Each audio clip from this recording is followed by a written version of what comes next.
Hola a todos, siendo las 11:54 de la mañana, les quiero dar la bienvenida a Ahora o Nunca. Un placer estar acá en este día. Estamos acá en la ciudad de Buenos Aires con una temperatura de 26 grados. Ya se acerca el calorcito, el verano, se está sintiendo. Hoy es un día muy soleado, está muy lindo. Estoy acá con mis compañeros Toby, con Sofi, con Jackie y mi nombre es Irina. Y bueno, ¿cómo están, chicos? ¿Cómo amanecieron hoy? Muy bien, estoy muy feliz por todo lo que se viene hoy. Amanecí con mucha alegría, muy ansiosa por esta gran entrevista que vamos a vivir. Sí, estamos muy felices por este día, este programa, así que esperamos que también del otro lado puedan disfrutarlo con nosotros. Sí, esperemos que la pase bien, vamos a hacer una entrevista muy divertida y ojalá la disfruten. Bueno, acá mis compañeros como que ya les dijeron un poquito de lo que va a pasar ahora, hablando de lindos días, todo esto de lindos momentos. Bueno, hoy tenemos un programa muy especial porque tenemos a alguien con nosotros que es muy especial, que nos va a estar acompañando el día de hoy. Y bueno, es un placer que él nos esté acompañando el día de hoy. Le preparamos una presentación muy especial, así que no vamos a revelar todavía quién es, pero bueno, esta es una presentación especial en su honor y es como un regalo, así que bueno, vamos a escucharla.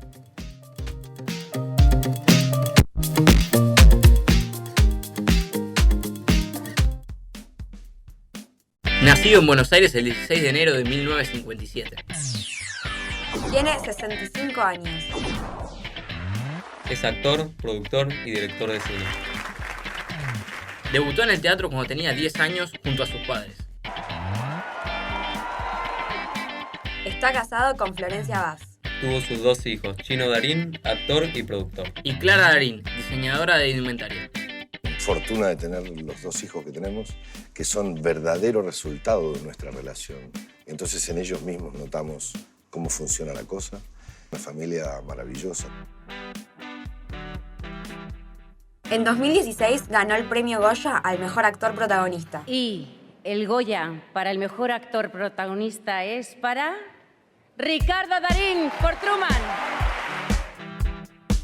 Apareció en más de 40 películas. Aquel está marcando puntos para una salidera. Están ahí, pero no los ves. Bueno, de eso se trata. Están, pero no están. 3 estuvieron nominadas a los premios Oscar. The winner is El secreto de sus ojos. The Secret in Their Eyes, Argentina. El mejor actor de la Argentina Está con nosotros. Ricardo Darín. Presentación. Se gastaron en la presentación. ¿Te gustó?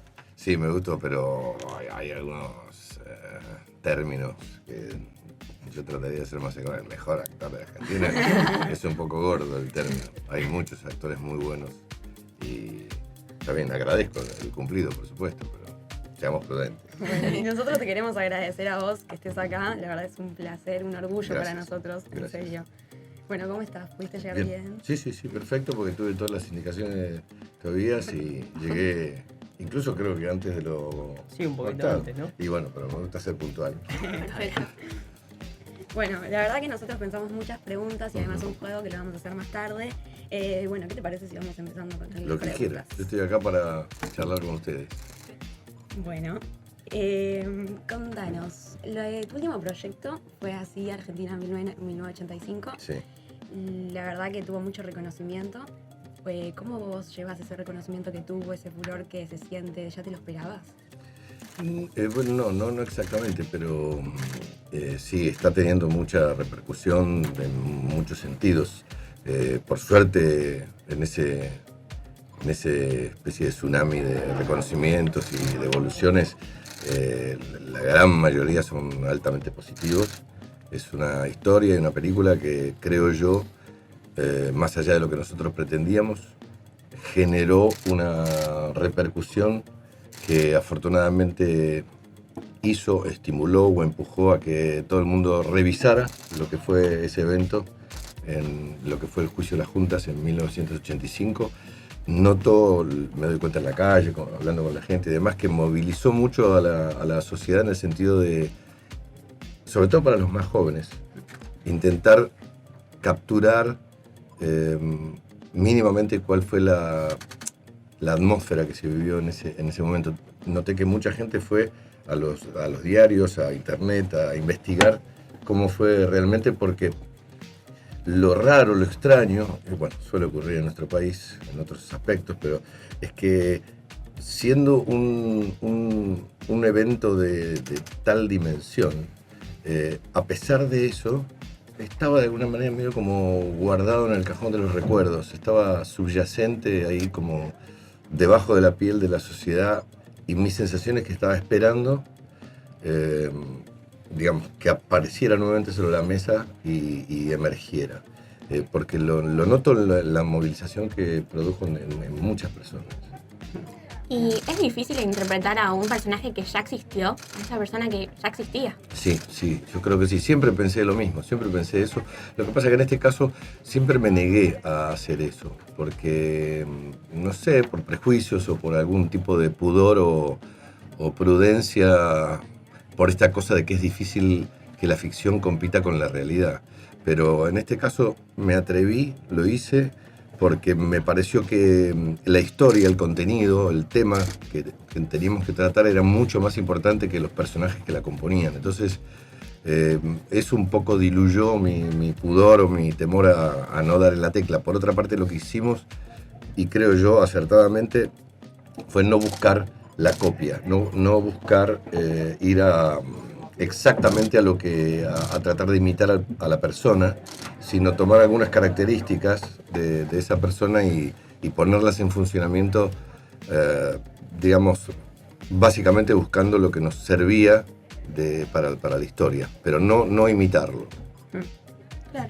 Claro, es como contar la historia, pero sin aferrarse a que sea exactamente igual, porque eso también después como que te genera por ahí más beneficios, tratar de no hacerlo exactamente igual a como fue, más libertad a la hora de interpretar los personajes. Exacto, sí, porque por otra parte acá no se trata de un documental. Claro. Entonces al ser una mezcla entre un hecho real del pasado reciente, porque cuando hablamos del pasado, si hablamos de 200 años es una cosa, pero no nos olvidemos que esta es una historia en la que muchas personas que estuvieron o que vivieron eso todavía están. Okay. Entonces había que ser muy cuidadosos, y por otra parte al mezclarlo con ficción, que es lo que nosotros hicimos, lo que hizo este guión, esta película hizo eso, digamos, ficcionó un hecho y se permitió la libertad de tener espacios para la creatividad y para la imaginación, para poder contar una historia de la forma en que los guionistas quisieron. Entonces, todavía aún más en ese caso, nos pareció que lo aconsejable era no ceñirse estrictamente a las personas, a los personajes. No me gusta decir personajes porque son personas, para no cometer errores, básicamente. Claro. Y este fue un proyecto que te hizo crecer mucho, ¿no? Sí. Y hay otro también en el que vos hayas sentido que te hizo crecer, que te desafió. Siempre que tenés entre manos una historia que tenés la sensación de que es algo que es movilizante o que toca teclas, digamos, de la línea emocional de las personas, siempre hay una sensación de aprendizaje en el camino.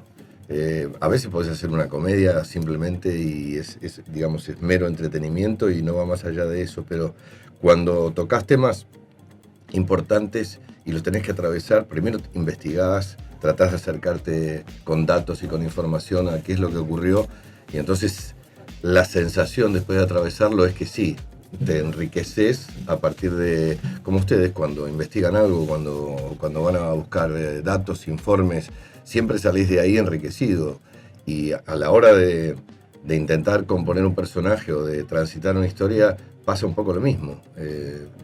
Cuando termina, la sensación es que te llevas muchas más cosas en la mochila que dejaste ahí. Claro. Y mira, ahora yo te voy a hacer una pregunta, así medio rara. Sí, la estoy esperando de hace rato. Top 5 de películas favoritas. ¿Películas favoritas? Eso ya es entrar en un terreno de selección rápida y no es fácil. Tengo muchas películas que me gustaron mucho. El pianista, El Padrino, 1 y 2. Me gusta mucho Argentina 1985. No, pero lo digo de verdad, no estoy tratando de no ser capcioso, pero de verdad me gusta mucho. Me gusta por lo que no solo por lo que habla, sino la forma en que lo hace. ¿Qué más? Me faltarían 2 o 3 más. Hay una que vi de Viggo Mortensen hace poco. Estoy tratando de citar películas que ustedes puedan alcanzar, digamos. Hay una de Viggo Mortensen que creo que se llamó, no sé si Capitán América o no, Capitán América no, algo de América, no sé. Es la historia de un padre con su familia que van de un lado a otro. Es una muy buena película. Y en fin, tengo muchas. El secreto de sus ojos también me gustó mucho. En fin, hay películas personales y de otra gente que me han gustado mucho también. Y a la hora de ir al cine o de ver alguna película, Sí. ¿cuál es el género que más te atrae a la hora de elegir una película para ver? No, pero esto, depende del día y una cosa, viste que esta nueva era de que podés ver películas en tu casa hace que de golpe, que un sábado a la tarde, de lluvia, un domingo, qué sé yo, te pones a buscar y de golpe te enganchás con una comedia que puede parecer muy liviana, pero es para divertirse un poco. Creo que la hora es importante. A la hora de ir al cine, que es exactamente tu pregunta, es muy variado, porque por ejemplo a mí me gustan películas de contenido, películas de autor, pero también me gustan las superproducciones, que yo. Avatar, por ejemplo, es una película que me encantó y estoy esperando la 2. Sí. Ir al cine es un programa que yo defiendo a ultranza porque cuando tenés la suerte de estar dentro de lo que es la concepción de un proyecto y sabés exactamente todo lo que cuesta, entendés la importancia de verlo en pantalla grande. Es decir, el director de fotografía, la producción, la dirección, la puesta, todo lo que se preconcibe en función de contar una historia está destinado a ser mostrado, a ser visto en una pantalla grande, porque ahí es donde se nota el trabajo de todo el equipo y se nota el criterio con el que se hizo. Después, la opción B es verlo en tu casa o verlo en un ordenador, en una computadora, donde fuere, y no es que no se pueda hacer, pero en ese caso prefiero más películas que son de contenido, que hablan de una historia, en donde no voy a estar tan pendiente de lo que es la magnificencia de una puesta en escena o de una fotografía, porque sé que no me voy a resentir tanto en ese sentido. Pero cuando se trata de una película que yo sé que está hecha, que el concepto es grandilocuente, prefiero verla, por supuesto, en el cine. Y eso es un programa familiar. Sí. Y antes del estreno de una película tuya, ¿tenés alguna cábala o haces algo especial? No, lo que me produce es mucha ansiedad siempre, y en todos los casos, por sentir codo a codo en la audiencia, digamos, en la platea, con los espectadores. Claro, ¿qué es lo que ocurre ahí? Porque ese es el momento final, ahí es donde se resignifica todo. Siempre creo, no solo en el cine, sino también en el teatro, que la última puntada de lo que es esa costura general de una historia, de un proyecto, la da la audiencia, con su vibración, con su forma de percibir lo que se hizo. Entonces, ese es un momento glorioso, para mí mágico, estar ahí y vibrando codo a codo con la gente a ver cómo les pega, digamos. Y a la hora de actuar, ¿cómo haces para seleccionar o decir, esta película me gusta, el guión este me gustó, para actuarlo? Bueno, hay varios caminos de acceso a eso, pero generalmente lo que me pasa es que cuando leo una historia, aunque sea una síntesis de una historia, previo a leer un guión, más o menos tengo la idea o la sensación de que puedo entender si es algo que me atraviesa, que me conmueve, que me interesa o no. Y después, bueno, la otra instancia es cuando lees un guión ya, aunque sea una primera o segunda versión, empezás a entender hacia dónde quiere ir no solo el guionista, sino la dirección. Entonces, eso te termina de dar una idea un poco más acabada de en qué te vas a meter. Y ahí ese es el momento en donde decís, ok, me subo o no. Y ¿Y te quedan anécdotas así Sí. interesantes? ¿Nos querés contar alguna? Dos? Yo no sé si interesantes, pero anécdotas te quedan siempre porque la relación, imagínate que la relación con un equipo de a veces hasta de 100 personas durante más de 3 meses de rodaje y lo que es la preproducción y la postproducción y demás, hace que lo vivas un poco con un clima, casi te diría familiar. Es más, muchas veces pasa, y lo habrás escuchado o lo sabrás, muchas personas hablan de lo que ocurre cuando se termina todo eso. Es decir, tenés la sensación de haber hecho un viaje con un grupo grande de personas buscando un objetivo en común y cuando se termina hay como una especie de vacío, una sensación de... Como que estuvieron conviviendo. Exacto. Y se corta. Bueno, es que la convivencia, vos me hablabas de anécdotas, la convivencia genera miles de anécdotas, buenas y malas, de todas, generalmente por suerte más buenas que malas, pero a veces pasan. Es complicado, un rodaje es muy complicado, tenés que lidiar día a día con lo que se presenta. Hay un elemento que es importantísimo, que está fuera de todo pronóstico, si se puede decir el término, que es el clima. De golpe vos tenés planeado hacer una semana de rodaje en exteriores, porque los personajes, claro, y de golpe se avecina una cosa que nadie esperaba, que sí. Entonces hay que recalcular, hay que reacomodar todo. Ese es un trabajo de producción y de dirección muy intenso y muy vertiginoso, porque hay que resolver muy rápido. Y entonces pasa de todo, pasan cosas buenas y cosas malas.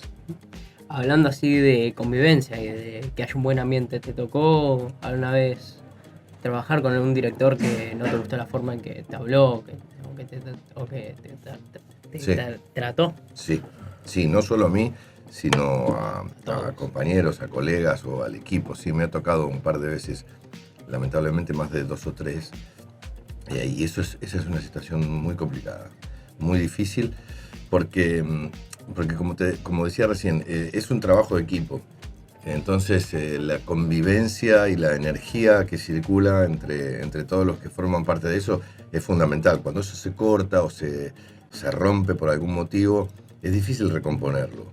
Me ha pasado, sí, pero bueno, a través del tiempo aprendí, porque creo que a todos nos pasa un poco eso, aprendemos a convivir con todo lo que se va presentando y tratar de encontrar una salida en común, como ocurre en casi todos los grupos. De golpe hay alguien que no está dando la nota o que está mirando para otro lado o que genera un clima feo, adverso, y el grupo mismo se encarga de intentar buscar una forma democrática y amable para salir adelante. A veces se consigue y otras veces no, y colapsa todo.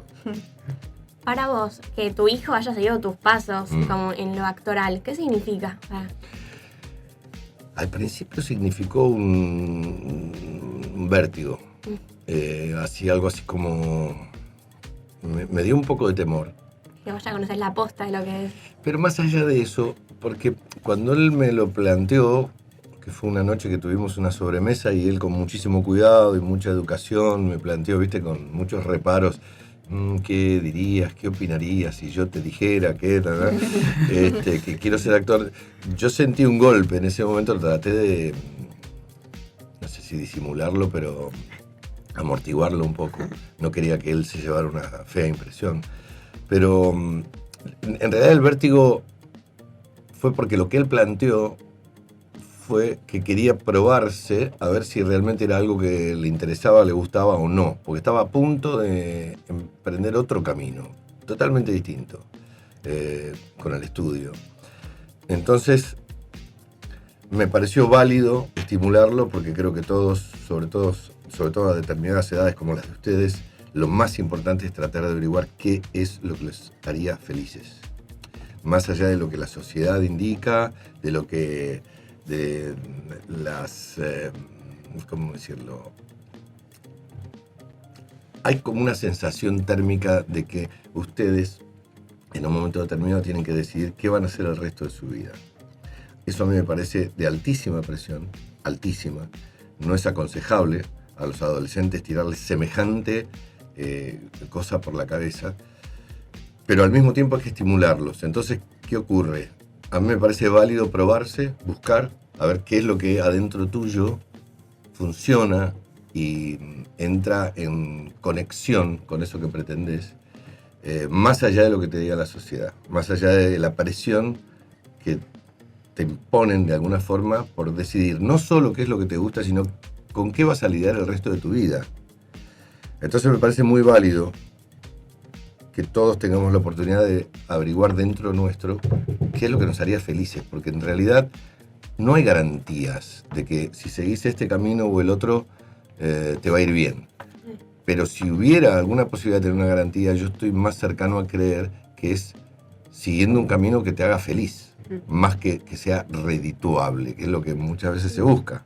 Entonces, en ese sentido, y vuelvo al origen de la pregunta, lo que le dije es que me parecía muy bueno que lo intentara, que lo averiguara, que se tomara un tiempo, que no se apresurara, porque a veces la sensación es que tenés que tomar decisiones rápidas, pero son decisiones importantes. Entonces me parece que es bueno desencillar un poco, calmarse un poco y tomarlo con calma, con seriedad. Y él hizo eso y evidentemente era algo que lo movilizaba y lo veo como un profesional muy, muy enfocado, muy serio, muy respetuoso, y además está teniendo la suerte, el inmenso privilegio de que le vaya bien. Entonces, hoy ese vértigo me desapareció, pero en su momento lo tuve. Tenía miedo de que sufriera, es decir, que en el proceso de averiguar qué era lo que le podía gustar o ser felices, no se enseña por todos lados. Se están volviendo locos. Que en ese trámite sufriera algún tipo de decepción y que eso lo mandara para atrás. Pero no ocurrió. Adelante, Tobías, por favor. Hablando así de cómo empezó tu hijo, cómo te lo preguntó, quiero saber qué te despertó a vos la entrega de querer decir, yo quiero actuar. Pero es que a mí no me pasó de la misma forma. Yo no tuve esa línea de acceso al oficio. En realidad yo soy hijo de un matrimonio de actores. Entonces mi proximidad, mi approach con el oficio fue cuando era muy chico y empecé a trabajar casi sin darme cuenta, como si fuera una especie de juego. Esto merecería algún tipo de explicación, pero tengo miedo de que no tengan tiempo, que es que en esa época, hoy en día los niños actores son buenísimos, tienen mucha información, han tenido la suerte de tener buenos profesores, que les han quitado de encima una cosa muy fea que ocurría hace muchos años, que era los niños actores declamaban, era como una cosa muy impostada, muy, muy acartonada. Como yo era hijo de actores y viví eso desde chiquitito al lado de ellos y demás, y me crié dentro del ambiente, yo no sentía esa presión. Entonces lo que yo hacía no era acartonado, era como, digamos, un estudio de televisión o de radio en ese momento, sí. Era como la prolongación de mi casa. Claro, era parte de tu día a día también vivir esas situaciones. Exacto. Estaban tus padres ahí, vos por ahí ibas, los acompañabas. Yo los acompañaba, sí, porque muchas veces no tenían con quién dejarme, claro. Entonces los acompañaba, era muy chico y conocía a sus compañeros, a los colegas y demás. Entonces era un clima familiar. A la hora de tener que hacer algo, mi reacción era bastante natural y yo recuerdo que era chico y escuchaba que le decían, ¿qué natural que Ricardito? Claro, ¿cómo eras de chico cuando estabas en estas situaciones? O sea, ¿cómo te imaginabas en el futuro a esta edad? No, bueno, no. No pasaba. No era tan inteligente como ustedes. No, sí, hacía el proceso de imaginar cosas, pero es como en todos los órdenes. Yo no soñaba con ser actor. No me imaginaba ser actor. Era actor. Entonces, aún sin saberlo. Entonces, ¿qué pasa? Se empezaron a acumular capa sobre capa experiencias. Yo me acuerdo que la primera vez que fui a un taller de teatro, a uno de los pocos que fui, porque fueron 3 o 4 nomás, la primera vez yo era un adolescente. ¿Cuántos años tienen ustedes? 15, 16. Bueno, tenía más o menos la edad de ustedes. Pero ¿qué pasa? Yo ya hacía como 10 años que trabajaba. Claro. Entonces el resto de mis compañeros que no tenían mi edad, eran personas más grandes, yo sentía que estábamos viendo cosas que para mí eran obvias. Entonces no la pasaba muy bien, me Tenías aburría. mucho más experiencia encima también por ahí. Sí, pero una experiencia natural, Claro. no académica. Yo lo que buscaba era conocimiento académico, quería probarme, incorporar herramientas, que me parece que es lo que hay que hacer en todos los órdenes, pero lo sentía como una especie de detención, porque veíamos cosas que yo ya conocía naturalmente. Eso fue una mala suerte que tuve, porque eso me alejó un poco de los talleres, hasta que después tuve uno que sí me gustó, pero también me pasaban cosas parecidas. Digamos, casi te diría que no tengo una gran instrucción académica, las pocas cosas que fui incorporando en el camino son de haber trabajado, digamos, de la experiencia. Y si no fueras ni actor, ni productor, ni director, ¿qué hubiera sido? Adolescente. Sí, como le preguntaron a un amigo de mi hijo cuando era chiquito, le dijeron, ¿qué querés ser cuando seas grande? Soltero, dijo. Nos están dando los ultimátums, creo que estamos todos despedidos, ¿no? ¿Y tu relación con tus hijos es buena? ¿Se ven seguido o...? Sí. ¿Cómo las describirías? Tipo en 3 palabras, ponele. Frontal, un poco cómica, si se quiere, porque ejercemos una especie de dinámica que reúne las dos cosas, frontal y humorística. Nos gusta decirnos todo, tratamos de no ocultarnos cosas con amabilidad y con cariño, pero ponemos todo sobre la mesa. Tengo la suerte de tener 2 hijos que son buenas personas, muy buenas personas, sensibles, no son agresivos ni mezquinos. Y entonces la vida con ellos, hasta donde los tuve al alcance de la mano y que convivimos, siempre fue muy cordial, muy amable y muy creativa, porque son, además, por suerte, muy inteligentes los dos. Y te quiero hacer una pregunta que es un director que tengas como referente, uno que te ayudó. Uno que me ayudó mucho se llama Martino Dara, no sé si lo conoces. Gran amigo, gran director, tipo muy inteligente, con el que nos queremos mucho de hace mucho tiempo. Yo tuve la suerte de tener de ir experimentando una amistad con algunos directores, como, bueno, en este caso ahora Santiago, Mitre, Campanella, Sebastián Borestein.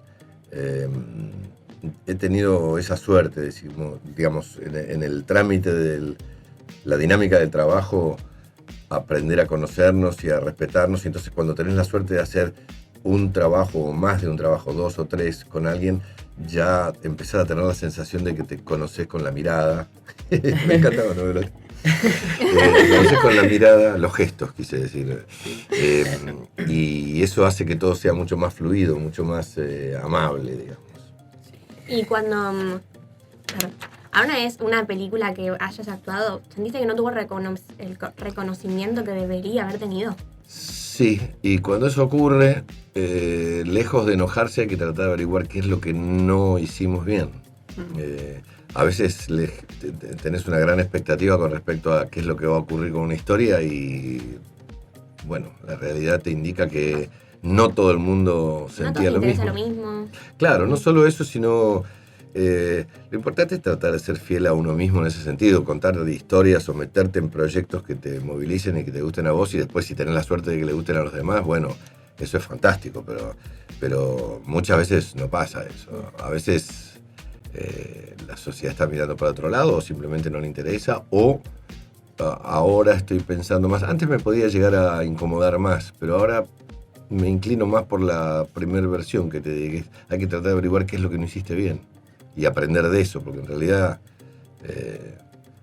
me olvidé de Bielinski también en el camino de... Pero no, ahora como iba a citar una frase de él, me di cuenta de que me había olvidado. Él siempre decía, vivir para aprender. Y esto es aplicable a lo que estamos hablando ahora. Aprender y tratar de corregir. ¿Y alguna vez hubo alguna situación o te surge, tipo, pensaste en dejar tu carrera? Y si, ¿por qué? Y también, ¿qué es lo que te hizo no abandonar? Honestamente nunca me vi en esa situación tan extrema. A veces, por supuesto, te cansás o te agotás o de pronto te puede ocurrir, como me ha pasado en algún momento, de tener la sensación de que te estás repitiendo no solo en un personaje, sino en una historia que siempre está girando alrededor de más o menos lo mismo, pero es un poco lo que hablábamos recién, es decir, tratar de averiguar qué es lo que está ocurriendo, ser sincero con uno mismo y saber. Yo no sentí el agotamiento todavía, pero a veces me canso, porque hay rodajes que son muy exigentes, pero muy exigentes. Es decir, a veces te descubrís en un descampado a las 4 de la mañana, en pleno invierno, después de haber comido no tan bien, y decir, ¿qué estoy haciendo acá? ¿Por qué no me voy a mi casa? Pero bueno, son esos momentos en donde te baja un poco la adrenalina, digamos, del trabajo y te sentís un poco cansado. Pero en términos así determinantes, no, nunca sentí la sensación de que tenía que hacer otra cosa. Por otra parte, no sabría qué hacer. ¿Se vienen cosas? ¿Hay algo que vos estés ya pensando en producir o dirigir? Sí, se vienen de todo. Porque mi hijo, que es un tipo muy creativo y muy entusiasta y muy joven, desde hace unos años me insistió con la idea de que formáramos una pequeña productora para poder generar nuestros propios proyectos y hacer las cosas que nos gustaran. Yo lo rechacé durante un par de años porque sabía lo que eso significaba, hasta que no me quedó más remedio que aceptar su idea.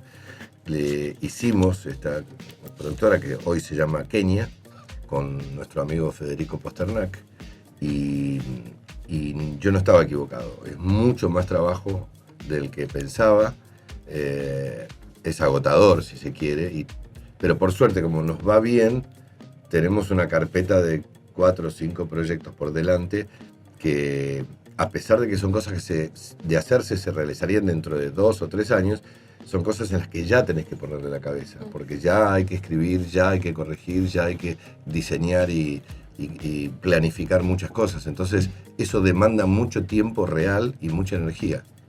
¿Y en 10 años te ves siguiendo con esto o te es algún hobby, otra cosa que te gustaría hacer en tu vida?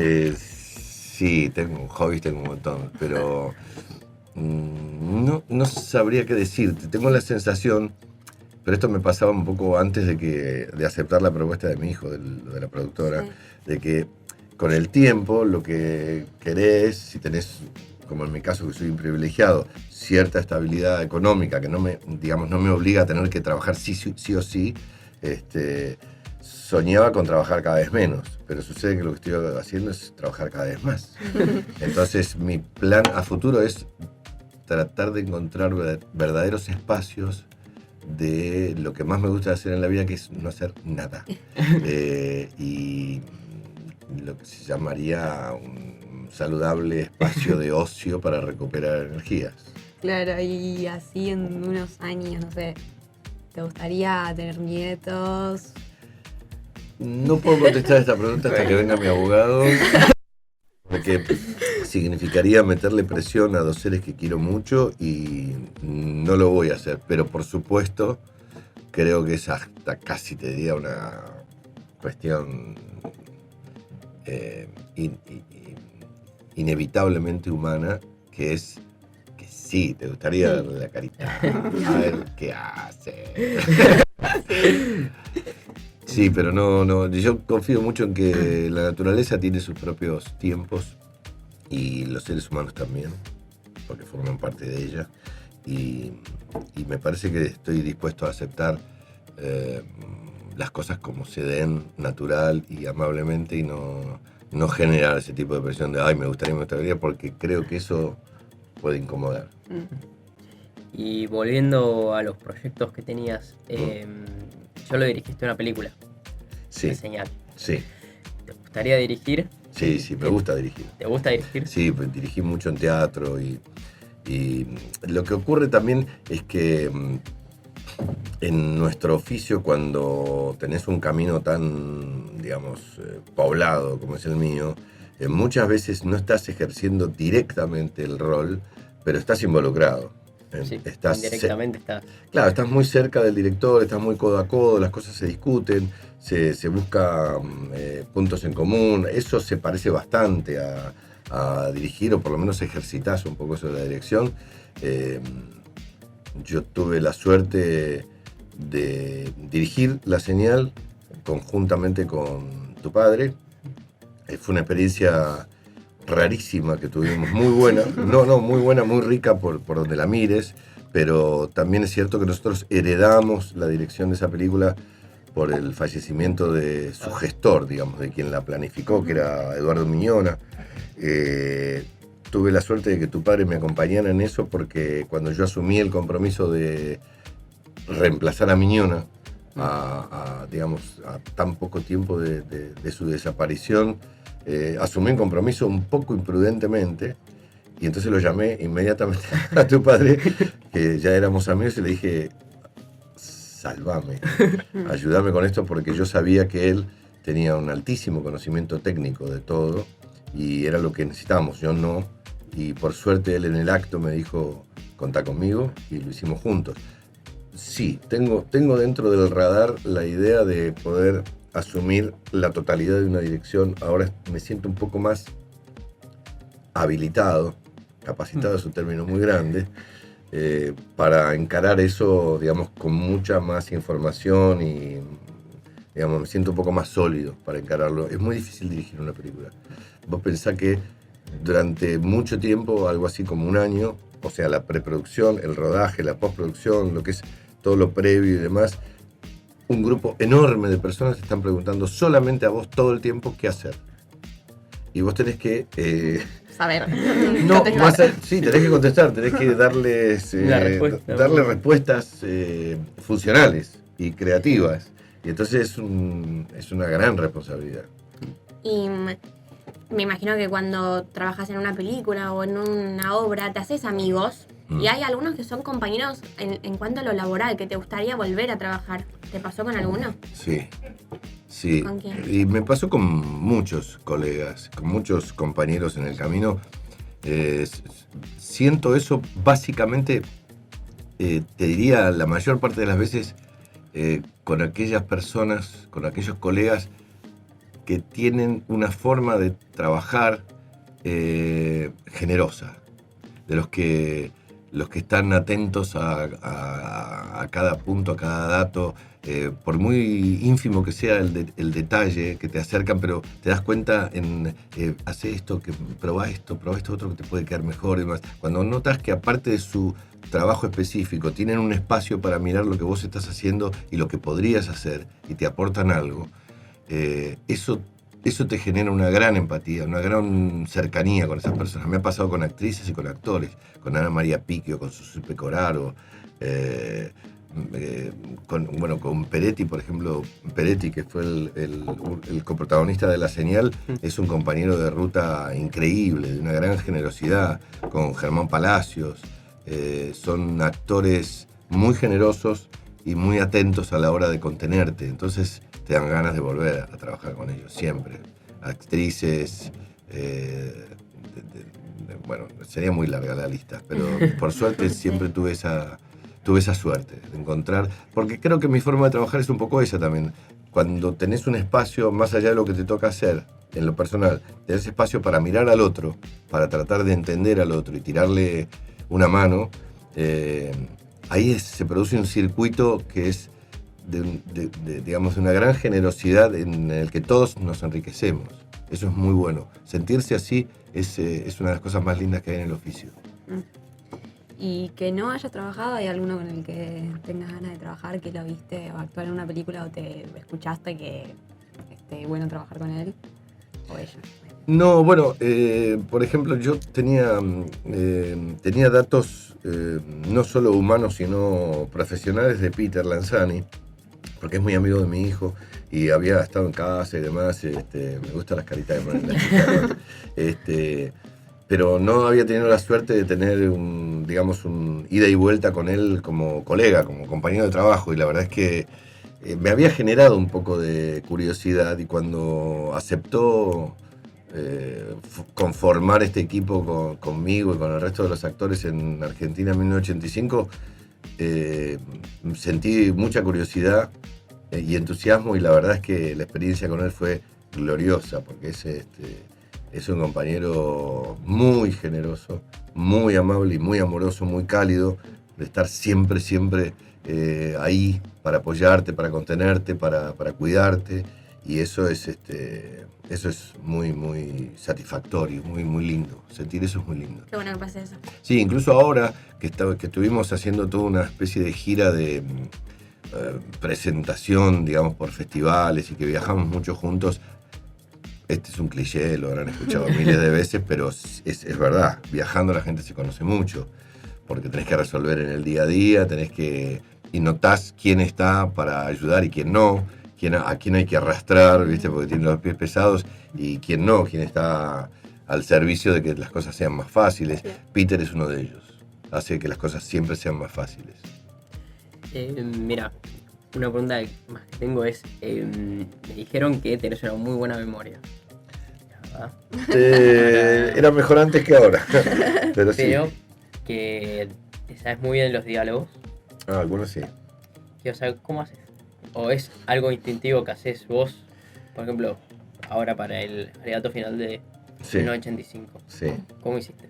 Bueno, tengo ahí, me tengo que tomar un minutito para explicar algo, a ver si lo logro, porque no es fácil de entender. Hay una mezcla de las dos cosas que dijiste. Hay algo natural que me sucede a mí, pero creo que tiene un origen y un desarrollo. El origen es que yo desde chico yo formé parte, digamos, cuando yo era muy chico, mis compañeros con los que trabajaba en televisión, en radio, en cine, que yo no sé cuánto, mayores, la gente grande, que hoy, por ejemplo, no me parecerían grandes, pero en ese momento sí eran grandes, yo notaba que la pasaban muy mal con el tema de la memorización del texto, pero muy mal. Esto se debe en gran medida a que yo formé parte, no soy tan viejo, pero hacía muy poco tiempo que había aparecido la televisión, digamos, en términos históricos. Hacía 10 o 15 años que había aparecido la televisión, no existía la televisión. Entonces, había grandes actores que no estaban acostumbrados a la memorización rápida, inmediata. Entonces, se embarraban mucho con el tema de memorizar un texto en un corto plazo. Yo lo viví eso de muy cerca y me generó como una especie de pavor. Yo dije, esto a mí no me tiene que ocurrir. Y me daba cuenta de que lo que les impedía memorizar un texto era la presión que se ponían por memorizar un texto. Entonces, naturalmente, y por eso digo que es un mix entre lo que vos dijiste, Tobías, es que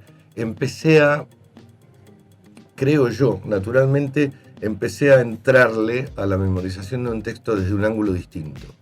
Es decir, empecé a dividir un texto, sobre todo estamos hablando de un texto frondoso, largo, que es ante el que nos quedamos siempre un poco duros, decimos, uy, ¿esto cómo se hace?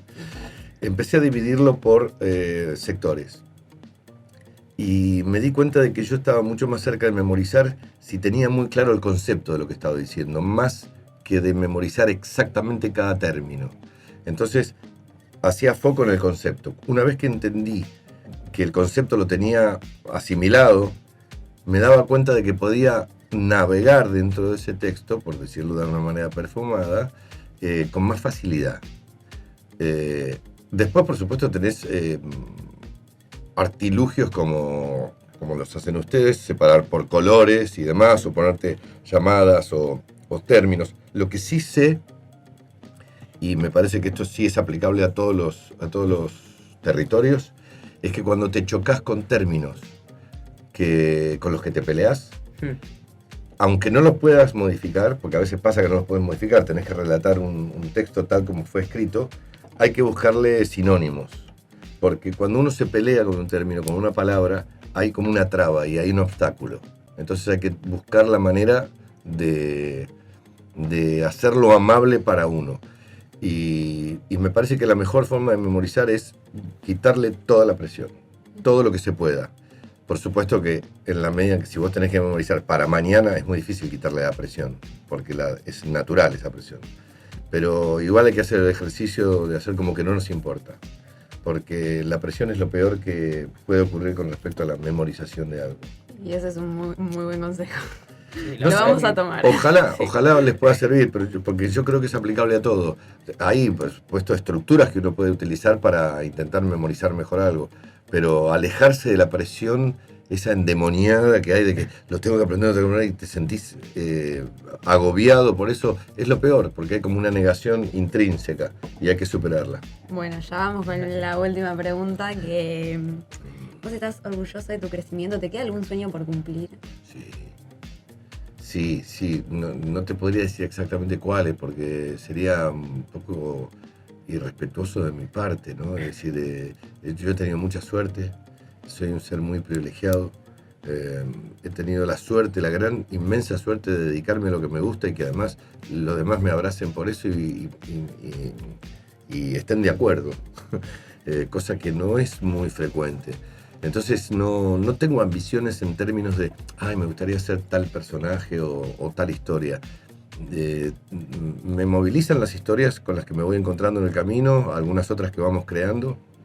Eso me da gran movilidad, por decirlo de una manera. Pero yo la verdad es que siento que estoy de ida, no de vuelta. Y eso es raro, porque a mi edad se supone que hay unos tipos que dicen yo ya estoy de vuelta. Yo no me siento de vuelta, me siento más de ida. Y en ese sentido, por ejemplo, por mi edad, yo tengo 65 años ahora. El otro día me pasó una cosa graciosa, que es que no sé en qué lugar estábamos con mi familia, y había como una especie de descuento para jubilados, para mayores de 65 años. Yo dije, yo. Y el tipo me miró y me dijo, ¿tiene un documento para mostrarme? O sea, no me creía, me gustó eso. Está bueno. Me gustó, pero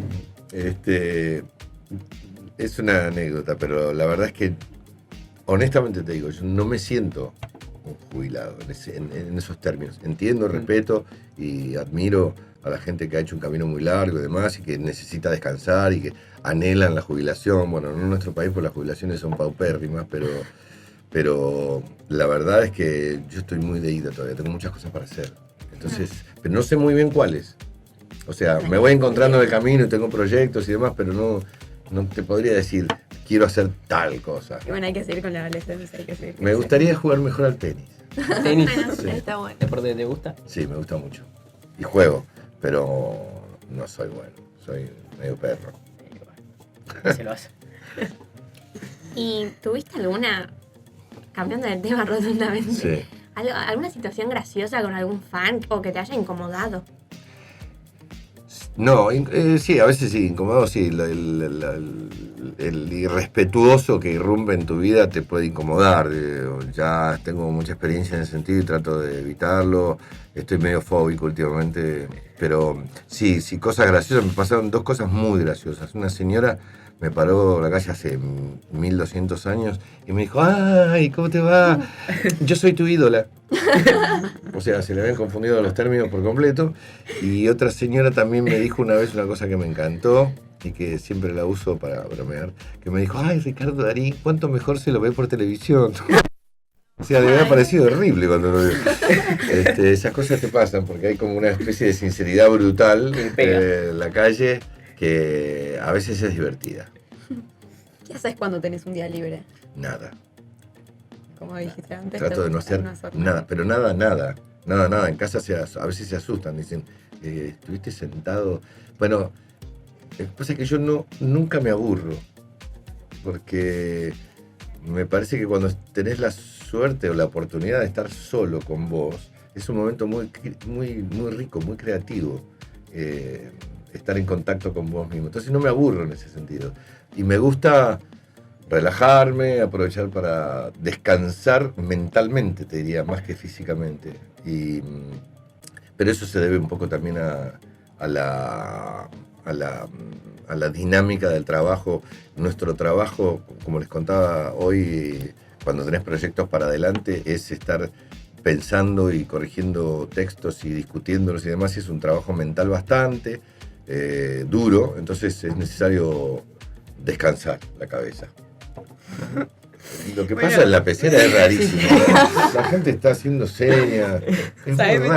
Me están viendo que te hago una pregunta que a mí me va a agarrar algo. No te quiero incomodar. No, relájate, no pasa nada. Me están preguntando ¿Cómo es tu relación hoy en día con Susana Jiménez? ¿Cómo se conocieron? Yo no quiero... No, es buenísimo, no pasa nada, relajate, está todo bien. Es una pregunta que puedo contestar tranquilamente. La relación es muy buena, básicamente porque tuvimos una relación importante hace mucho tiempo ya, mucho tiempo.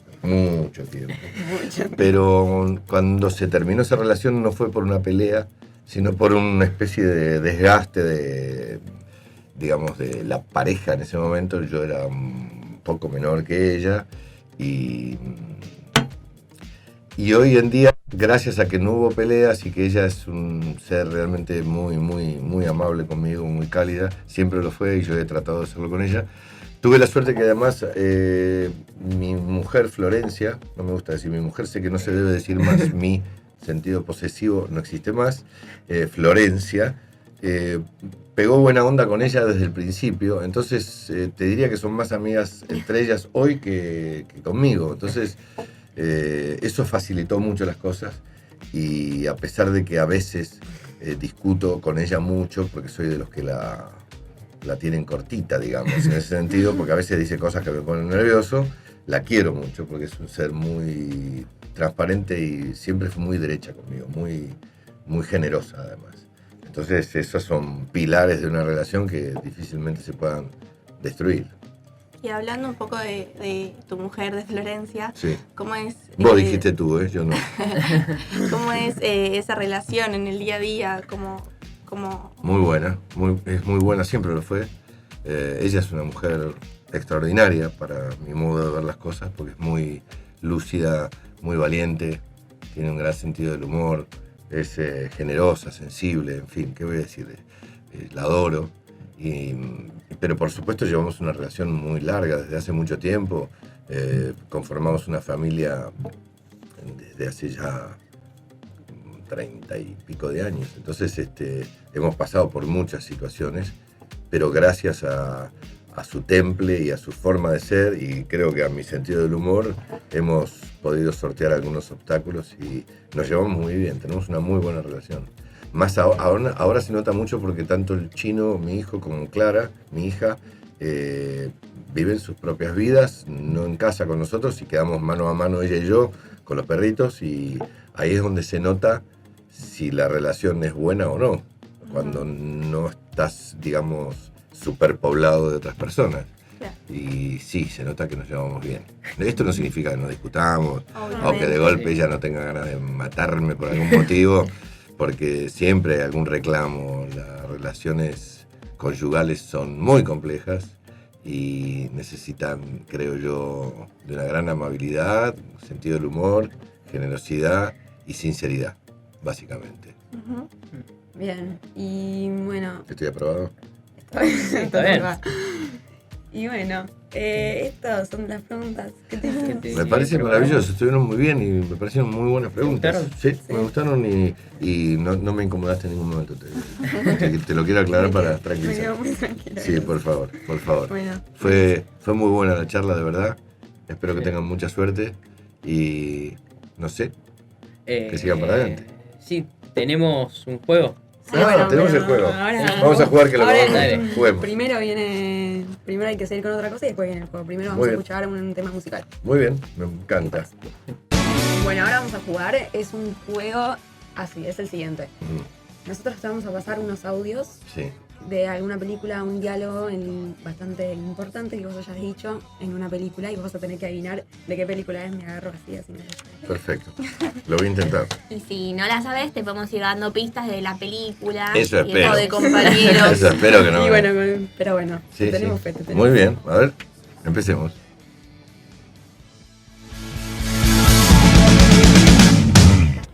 Señores jueces, nunca más. Empezamos fácil. Sí, es esa que tiene en el 85. Es el final del alegato de Trasera ante toda esa audiencia y los jueces. Muy bien.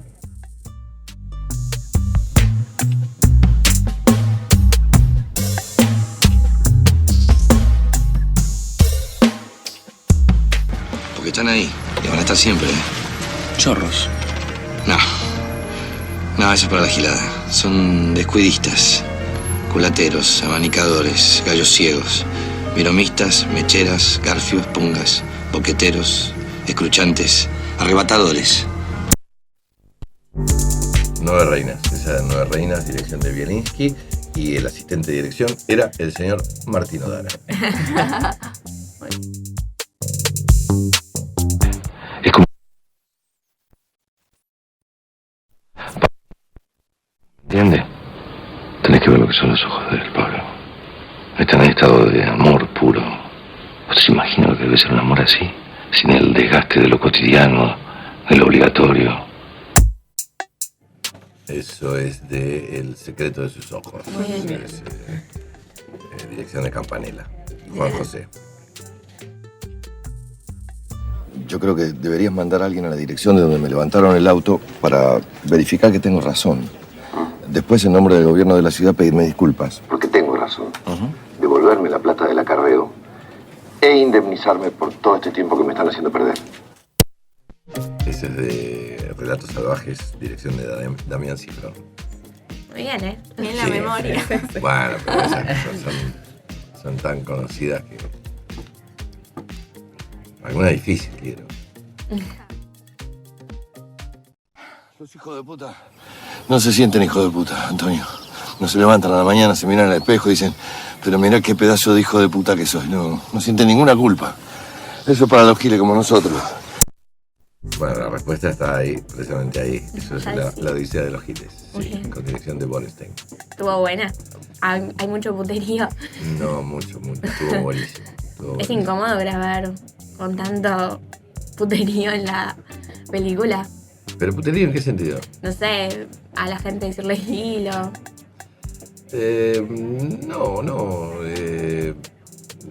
No entiendo exactamente a qué te referís. No, si fue incómodo por a veces decir palabrotas. Ah, por las palabras. Sí. No, al contrario, me encantan las malas palabras. Porque Está bueno para descargar. Sí, no, pero además no existe la mala palabra, existen los malos momentos para utilizarlas. Pero cuando, sobre todo en términos cinematográficos, si vos tenés la necesidad de describir la sensación de ira que tiene un tipo, es muy difícil esquivar las puteadas, es difícil. Además en la Argentina tenemos una saga de grandes puteadores. Brandoni es un gran puteador. Hay muchos actores que saben putear muy bien, que se apoyan en las consonantes fuertes de los términos y eso hace que tengan más ímpetu, más impacto. Las P y las T. Como decir, pelotudo. Sí. A ver, vamos con el siguiente. Sí. Las salteñas llevan papa, la tucumana no. Mira vos. Las salteñas se hacen con carne picada, las tucumanas con matambre. Entre otras diferencias, una lleva pimentón dulce y la otra no. ¿Querés que siga? No, está bien. Yo adoro esa escena, me encanta porque eso es de El amor menos pensado con Mercedes Morán. Dirección fue la primera película, su ópera prima de Juan Vera, que lo pasé muy bien con él, es un gran amigo. Me gusta mucho esa escena, porque me gusta que el tipo cree que es un experto en empanadas. Es un ridículo, es un ridículo. Me causa mucha gracia eso, me encanta, y además porque cree que con el olfato, cree que es un sabueso en realidad, y eso me causó mucha gracia. No es un símbolo de otra época, es una realidad de hoy, con 392 pibes que van todos los días a hacer actividades. Esa pretende ser una difícil, pero es fácil. Eso es de Luna de Avellaneda, de dirección de Campanella. Sí. Mucho con Campanella. Sí, hice 4 películas con él. Es buen director. Muy bueno. Y compañero también. Sí, muy bueno, muy bueno. Tiene una rara particularidad que es que disfruta mucho del contacto con los actores. Entonces lo ves, lo notás ese disfrute y uno se siente más relajado. Bueno, Ricardo, te queremos agradecer que estés acá. Fue en serio un placer enorme para nosotros. Bueno, me alegro. Yo también lo pasé muy bien. Venía, la verdad, caminando para acá con un poco de incertidumbre, porque siempre digamos, te pasa eso cuando no sabes con qué te vas a encontrar.